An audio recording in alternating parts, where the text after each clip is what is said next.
자, 이제 법조비리 관련된 얘기 보겠습니다. 홍만표 검사장 변호사가 된 뒤에 한 곳에서요, 3번 개업을 했습니다. 왜 그랬을까요? 다 이유가 있는 거죠. 그 이유를 하나씩 좀 점검해 보겠습니다. 자, 서 기자, 어떤 일이 있었던 겁니까? 네, 먼저 홍만표 전 검사장이 사표를 낸 것은 2011년입니다. 네. 그리고 나서 홍 변호사는 이 개인 사무소를 개업을 해서 영업을 해왔습니다. 네. 그랬던 그가 로펌을 설립하면서 개인 사무소를 폐업을 하고요. 네. 이 변호사 2명과 함께 이 H 법무법인을 설립을 했습니다. 네. 그리고 나서 이곳을 지난해 다시 이름을 바꿔 달았습니다. 네. 이 구성원을 모두 8명으로 늘리면서 이 지방 법원장을 지냈던 초등학교 선배와 네. 공동 대표 변호사로 이렇게 이름을 올린 건데 네. 이 기간 동안에 홍만표 변호사의 사무실은 줄곧 서초동 한 건물에 같은 곳에 있었습니다. 아, 한 곳에서, 그러니까 뭐 사업이 잘 되고, 우리가 알다시피 이제 수임을 많이 했기 때문에 변호사 사업이 이제 번창하는 과정에 이름을 바꾼 건데, 그냥 그렇게만 보기 좀 어려운 측면이 있는 건지 모르겠어요. 양질 변호사. 이렇게 바뀌면 뭐가 좀 좋은 게 있습니까? 그냥 단순히 사업이 잘 된 건가요? 글쎄, 그 사업이 잘 됐다라고 하는 거에 대해서 이제 의혹을 보내시는 분들이 꽤 많이 있는 것 같아요. 저도 왜 그럴까 겨우다고 생각을 하고 이제 추정일 뿐이지만 만약에 해마다 너무 많은 사건을 수임을 해서 너무 많은 돈이 나오면 한 3, 4년이 지나면 세무당국에서 저기는 왜 이렇게 돈을 많이 벌어? 한번 조사 한번 해봐야겠다. 제대로 신고한 게 아닌가.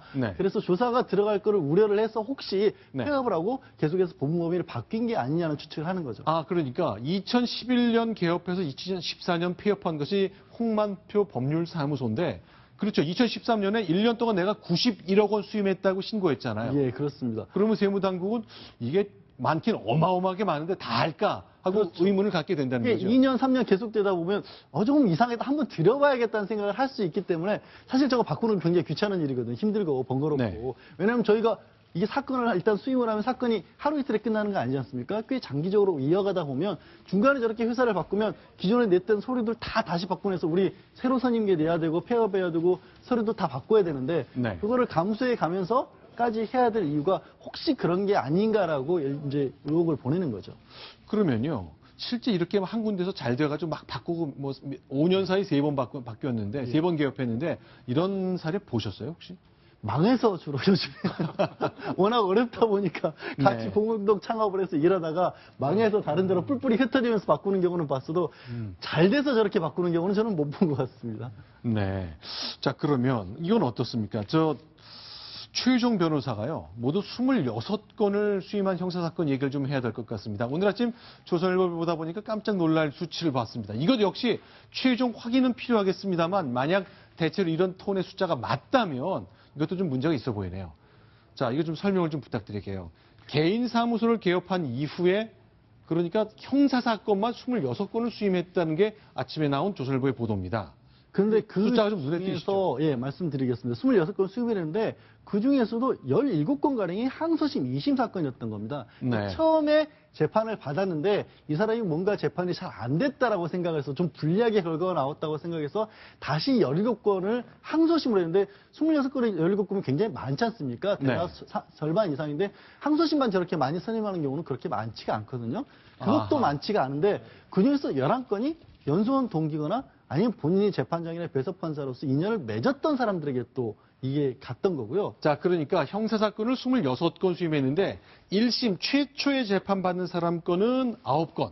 그런데 뭐가 문제가 생겨서 불만족스러워서 한 번 더 하는 사람 건을 17건 했는데 17건 중에 11건은 사법연수원 동기생이나 아니면 고등학교 선배 뭐 이런 사람들이 재판했던 거다. 그런 인연이 있는 거죠. 그러니까 이게 말씀드리자면 2심을 저렇게 많이 수임하는 것도 이례적인 일인 거고 17건 중에서 11건이 만약에 사실이라면 저건 더더군다나 그냥 앉아서 찾아왔다고 보기는 어렵고 어떤 식으로든 적극적으로 영업을, 이른바 영업이라는 걸 하지 않았을까 하는 의혹을 보낼 수밖에 없죠. 영업이라면 가령 이런 겁니까? 자, 누군가가 2심 사건을 이게 항소를 해서 2심에 올라갔고 어느 판사에게 배당이 됐어요. 그 정보를 빼낸 다음에 노크를 하는 거죠. 혹시 이분 사건 맡게 됐는데 이분이 제 사법연수원 동기인 거 아시나요? 뭐 이런 식의 영업인가요? 그런 영업도 충분히 생각을 해볼 수가 있죠. 그게 이제 다름 아닌 그게 사실이라면 정관 예우나 정관 비리에 가까운 것이 그렇게 벌어질 수 있다는 거죠.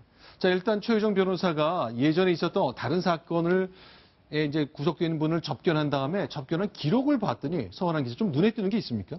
네, 그렇습니다. 이게 바로 그 이숨투자자문 대표 송모 대표의 1,300억대 투자 사기 관련해서 그 앞에서 네. 송 대표와 이제 최유정 변호사가 나눴을 것으로 추정이 되는데요. 네. 이 접견록은 송 대표가 이 지인들과 나눈 대화인데 네. 송 대표는 이 접견록에서 최유정 변호사가 몇몇 부서를 언급을 하면서 그 부서로 사건이 배당이 되면 보석으로 뺄 수 있다라고 얘기를 했고 심지어 뭐 외출옷을 준비해라라는 네. 식의 메시지를 주면서 이 보석을 보장했다, 약속했다라는 식의 이 접견록을 검찰이 현재 확보한 상태입니다. 이게 이제 진실인지 아닌지는 알 수 없지만 최소한 최유정 변호사가 이렇게 말했다고 이 송모 씨가 누군가에게 얘기한 것이 기록이 된 거네요. 좀 몇 달이 건너긴 했습니다만 이게 만약 사실이라면 자신의 영향력을 놓고 굉장히 영업을 세게 한 것처럼 보이네요. 네, 그렇습니다. 일단 금액이 50억대 수입 요인 점과 그다음 이런 식으로 보석을 시사하는 듯한 얘기를 했기 때문에 이 검찰은 이게 사기죄가 적용될 수도 있다라고 충분히 보고 있는 상황입니다. 아, 그렇습니까? 이거 사기입니까? 만약 이렇게 되면? 그 양쪽인 겁니다. 만약에 네. 실제로 저 돈을 받아가지고 저 많은 돈을 받아가지고 판검사에게 정말 접촉을 하고 로비를 했으면 네. 명백한 변호사법 위반이고 뇌물 공여가 되는 거고요. 네. 그게 아니고 그렇게 할 생각도 없으면서 네. 그냥 우연히 내가 같은 사건을 맡았다는 것만으로 그냥 저렇게 얘기를 해서 돈을 받았다? 사기죠. 구속되어 있는 사람을 이용해서 그 절박한 심정을 이용해서 사기를 한 거죠. 명백하게. 아, 알겠습니다. 일단 이 기록 확인을 좀 해야 되겠네요. 과연 정말로 26건 중에 17건이 2심이고 그중에 11건이 자기 사법연수원 동기나 고등학교 선배가 재판장 또는 배석 판사를 했다는 거. 이게 아주 어마어마한 비율이라고 얘기하는데 이게 있을 수 없는 일이잖아요. 정상적으로라면. 자, 어쨌건 새로운 전관 이유를 활용한 영업 방식이 아닌가를 의심하게 되는 기사 저희가 좀 소개를 드렸습니다.